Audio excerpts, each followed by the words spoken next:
Ahad quli Xolmuhammad o'g'li.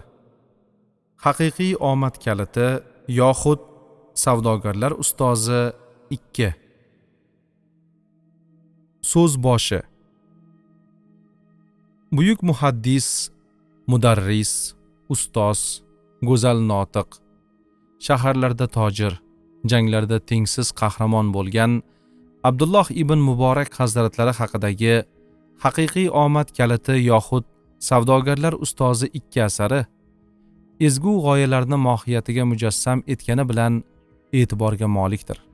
Muallif Ahad quli Xolmuhammad o'g'li qalamiga mansub ushbu asarning birinchi qismi o'quvchilarga tanish bo'lgani bois uzundan uzoq mulohazalarni keltirmoqchi emasman.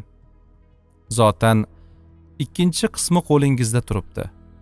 O'qib, bahoni har bir o'quvchi o'zi bergani ma'qul. Lekin bir fikrni aytish joiz. Buyuk muhaddis olim, ulug' savdogar, botir jangchi Abdulloh ibn Muborak hazratlarining hayoti ham, qoldirgan merosi ham har birimiz uchun nihoyatda ibratlidir.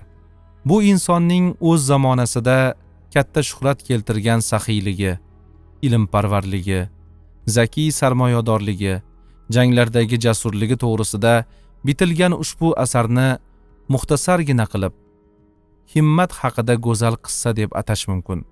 Kitobning ezgu mohiyatidan kelib chiqadigan bo'lsak, uni o'qigan kishi, ayniqsa yoshlar, tadbirkorlar, savdogarlar naf olishiga, asar ustoz tutish, ilm olish, tijorat va sarmoya ishi, himmat, g'ayrat borasidagi qo'llanmalardan biri bo'lishiga amin bo'lamiz.